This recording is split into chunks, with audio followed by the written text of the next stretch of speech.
ஒரு ஊரில் இருக்கிற பெரிய ஆளோ இல்லை கேங்ஸ்டரோ அவரால் பாதிக்கப்பட்ட குடும்பத்திலிருந்து ஒரு பையனை எடுத்து தன்னோட பையன் மாதிரியோ இல்லை தம்பி மாதிரியோ வளர்ப்பாங்க.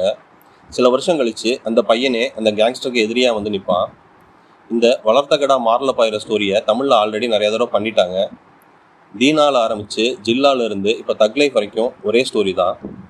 ஃபஸ்ட்டு படத்தோட பாசிட்டிவ்ஸை பார்த்துடலாம். இது ஒரு டெக்னிக்கலி சவுண்டான movie. Art design, interiors, production design, editing, cinematography, music எல்லாமே ரொம்ப நல்லா பண்ணியிருந்தாங்க. குறிப்பாக சினிமோட்டோகிராஃபி அண்ட் மியூசிக் படத்துக்கு மிகப்பெரிய ப்ளஸ். பட் இதெல்லாம் தவிர்த்துட்டா மீதி எல்லாமே நெகட்டிவ்ஸ் தான் இந்த படத்துக்கு. பல வருஷம் கழித்து 2 ஜாமான்கள் சேரும்போதே எக்ஸ்பெக்டேஷன் ஜாஸ்தியாக இருந்துச்சு.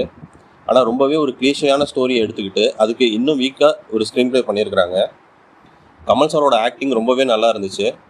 சின்ன சின்ன நுவான்சஸ், ஏக்கம், கோபம், பரிதவிப்பெல்லாம் சூப்பராக பண்ணியிருக்கிறாரு. ஆனால் அந்த பர்ஃபார்மன்ஸுக்கு ஒர்த்தான ஸ்க்ரீன் ப்ளே இந்த படத்தில் இல்லை.